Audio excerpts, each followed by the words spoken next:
ये ओ life radio है। आइए अब सुनते हैं एक कहानी। मैं देव हिंदवी और आज मैं आपको सुनाऊंगा एक कहानी जिसका नाम है बरगद का भूत। पेश है कहानी। एक लड़की थी, सब उसे कमली बुलाते थे। वो इलाके में नई ही आई थी। वो काम तो 2-3 घरों में करती थी, मगर रात लाला जी के घर पर ही सो जाती थी। वैसे भी उसका कोई ठिकाना तो था नहीं, न माँ न बाप, न कोई भाई बहन या रिश्तेदार। एक दिन यूं ही वो अचानक इस तरफ आ निकली। घर घर जाती, खाने को मांगती। लालाइन ने ही उसे तरस खाकर पहले पहल काम दिया था। उसके पास कहीं जाने को ठिकाना नहीं था। लालाइन ने उसे कह दिया था कि तू रात यहीं पड़ी रहा कर। घर के उस तरफ एक कोठड़ी है, तू वहां सो रहा कर। ये छोटा सा पुराने कबाड़ से भरा कमरा था जहां कमली रात को पनाह लेती। कोई उसके बारे में ज्यादा नहीं जानता था। उसकी उम्र यही कोई 14-15 बरस या उससे कुछ ज्यादा रही होगी। कमली को जरा गौर से देखने पर फौरन मालूम हो जाता था कि वो बहुत खूबसूरत है। उसके चेहरे में अजीब कशिश थी। उसका बदन भी ऐसा था कि जैसे संग तराश ने बड़ी फुर्सत में बैठकर दिल लगा के तराशा हो, न कहीं ज्यादा न कहीं कम। माँ कहती थी कि चाल चलन से मालूम होता है कि जरूर किसी अच्छे घर से ताल्लुक है इसका। मगर मैं लिहाज के हीले और माँ के डर से उससे जरा दूर ही रहता। घर के पीछे आम का बागीचा था और एक कुआं भी था। मैं अक्सर गर्मियों में वहां कुएं पे नहाता और पढ़ता रहता। एक रोज जब मैं पढ़ रहा था तो कमली बुलाने आई। आपको माँ बुला रही हैं। उसने जिस नजर से मेरी किताब को देखा वो मुझे अजीब सा लगा। उसके बोलने में जो नफासत थी वो आम लोगों में नहीं मिल सकती थी। मैंने कहा, तुम चलो, मैं आता हूं। वो जाते जाते भी पलट के किताब की तरफ देख रही थी। वो इतनी खूबसूरत लग रही थी कि उस पर मर मिटने को जी चाहता था। मैंने उसे बुलाना चाहा, मगर हिम्मत ना हुई। मां का डर तो था ही, मगर बाबा को पता चल जाता तो न जाने क्या होता। खैर, कुछ दिन बाद मैं इम्तिहान देने बाहर गया। 4 हफ्ते गुजर गए। माँ के खत हर हफ्ते आते थे। तीसरे खत में माँ ने लिखा कि कमली पिछली रात गायब हो गई है और उसका कहीं कोई पता नहीं चलता। मुझे अजीब लगा। मेरे इम्तिहान खत्म हो गए थे और मैं लौटने की तैयारी कर रहा था। कुछ दोस्तों ने रोक लिया। एक ने कहा, अमा रुक भी जाओ। दूसरे ने कहा, क्या जल्दी है, बैठो भी, अभी बहुत वक्त है, शाम होने से पहले पहुंच जाओगे। तीसरे ने कहा, कोई इंतजार कर रहा है क्या। यही सब बातें होती रहीं और देर हो गई। मेरे दिलो दिमाग में सिर्फ कमली छाई हुई थी।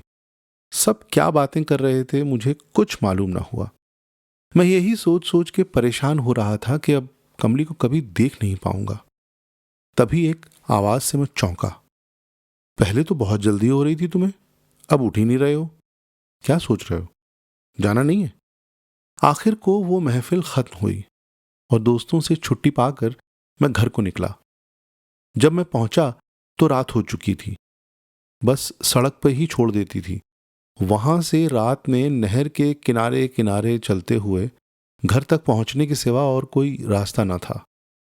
मेरे लौटने का टेलीग्राम तो घर पर मिल चुका होगा और कोई दोपहर को लेने भी आया होगा, मगर शाम होते ही लौट गया होगा। मां नाराज और परेशान होगी। मुझे खुद पे गुस्सा भी आ रहा था। बस बाबा बाबा घर पर ना हो, कहीं बाहर किसी साइट पर गए हों, वरना तो बस ये सोचकर ही सहम जाता था। सड़क के पास कुछ पहचान के लोग थे। दुआ सलाम हुई तो एक ने कहा कि राम राम भैया जी, घर जा रहे हैं, रात है, उस तरफ संभल के जाइएगा। कहिए तो हम लोग साथ हो लें, हम लोगों के पास लाठी और लालटेन है, रोशनी से सुभीता होगा। मैंने बहादुरी दिखाते हुए कहा, अरे नहीं नहीं, मैं चला जाऊंगा और मेरे पास टॉर्च है। वजह पूछी तो उसने कहा कि जौन शमशान के पास वो बरगद का पेड़ है ना, आजकल हुआ भूत प्रेत फिर से आई के बस गवाह है। रात में बहुत उत्पात मचावत है। आप रात को हुआ से होकर जाइएगा, कुछ ख्याल कीजिए। मैंने सुनी अनसुनी कर दी, कहा कि मैं नहीं डरता। हालांकि अब मैं डर रहा था, मगर चल पड़ा। रास्ता लंबा नहीं था और मेरे पास सिर्फ एक बॉय स्काउट का किट बैग ही तो था। यूं भी मुझे जंगलों में घूमने की आदत थी। चलते चलते काफी देर हो चुकी थी। पेड़ नजदीक आ रहा था। ये शमशान भी कोई 100-150 साल से बंद था, मगर जब कोई ऐसी वैसी बात कह दे तो फिर इंसानी दिमाग उसी बात को लगातार सोचने लगता है। बार बार ध्यान हटाने पर भी वो बात दिमाग से निकलने का नाम ही नहीं ले रही थी। अचानक मुझे लगा कि पेड़ के आसपास कुछ है। एक पल को तो मैं भी घबरा गया, मगर फिर सोचा कि ये मेरा वहम है।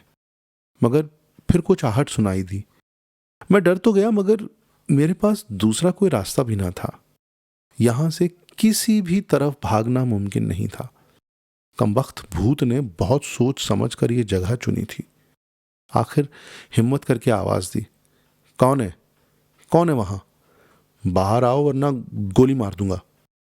हालांकि मेरे पास किताबों और कपड़ों के अलावा और कुछ नहीं था, मगर धमकी काम कर गई। शायद भूत को ये इल्म था कि मेरे बाबा के पास लाइसेंसी हथियार हैं। कमाल का भूत होगा, शायद अखबार भी पढ़ता हो। ये सब वाहियात ख्याल उस वक्त भी मेरे दिमाग में आ रहे थे जब मुझे बुरी तरह से डर कर बेहोश हो जाना चाहिए था। पेड़ की आड़ में से कोई निकला। अब मुझे यकीन हो गया कि चाहे जो कोई भी हो, ये कम से कम भूत तो नहीं है। मैं आगे बढ़ा। चांदनी रात थी। गौर से देखा तो जाना पहचाना चेहरा नजर आया। अरे, ये तो कमली है। मुझे कितनी खुशी हुई मैं बयान नहीं कर सकता। अरे कमली, तू तू इतनी रात को यहां इस बियाबान में? मां ने तो लिखा था कि तुम न जाने कहां चली गई। कमली रोने लगी। मैंने कहा, चुप हो जाओ और मुझे पूरी बात बताओ। कमली ने बताया कि कुछ दिन पहले रात को जब वो सो रही थी तब लाला जी ने जबरदस्ती करने की कोशिश की। लाला जी की नजर शुरू से ही खराब थी। लालाइन को बताने की कोशिश करती रही, मगर कह ना पाई। शोर मचाया तो लालाइन जाग गई। लालाइन ने न कुछ सुना न ही कुछ पूछा, बस रात में ही घर से निकाल दिया। कहाँ जाती? वहां तो सब बुरी नजर से देखते हैं और मौके की तलाश में रहते हैं। कभी ना कभी तो। कमली सुबकने लगी। मैंने कहा, हमारे यहाँ चली जाती? उसने कहा, गई थी, मगर माँ बंगले गई थी शादी में, पता नहीं लौटी कि नहीं। वो पहले यहाँ वहाँ भटकी, फिर ये सोच के कि भूत के डर से उसे यहाँ कोई तंग नहीं करेगा और आबरू भी बची रहेगी, सोचकर यहाँ आ गई। बेचारी 2 दिन से भूखी थी। मैंने कहा, चलो मेरे साथ। और माँ भी वापस आ गई होंगी, उनको सब बता दो, वो तुम्हारी मदद करेंगी। दरअसल बंगले जाने का रास्ता दूसरी तरफ से था और यहां रहते कमली इस बात का पता बिल्कुल नहीं पा सकती थी। उस रात वो मेरे साथ वापस आई और मां को पूरी बात बताई। मालूम हुआ कि वो एक अच्छे घर से थी। 5 साल बाढ़ में उसका घर और घर वाले सब बह गए। वो कुछ रोज भटक कर यहां आ गई। हालात कब बदल जाएं कुछ पता नहीं चलता। हाँ, मां ने एक वादा मुझसे ले लिया, तुम किसी से नहीं कहोगे कि उस बरगद पे कोई भूत नहीं रहता। मैंने पूछा, क्यों? तो वो बोली, अरे जाने कब किसी किस्मत की मारी को वहां पनाह मिल जाए। और हाँ, ये अपनी कमली तो बड़ी सयानी निकली। ऐसी जगह जाके छुपी जहां जाने की कोई हिम्मत नहीं कर सकता। उस दिन मुझे भूतों को शुक्रिया कहने का मन हुआ। मेरे मुंह से निकला, जीते रहो। माँ और कमली ने मुझे देखा। मैं सकपका गया और शर्मा के अपने कमरे में चला आया। ये भूत भी ना। खैर, कमली का क्या हुआ और वो कौन थी? ये सब सवाल आपके जहन में होंगे, मगर यकीन मानिए वो एक अलग कहानी है। हाँ, बस इतना बता देना मुनासिब है, वो पढ़ी लिखी थी और बहुत अच्छे खानदान से थी और उसका नाम था रुखसार। तो ये थी कहानी बरगद का भूत। उम्मीद है कि आपको कहानी पसंद आई होगी। फिर मिलेंगे अगली कहानी के साथ। तब तक के लिए दीजिए इजाजत।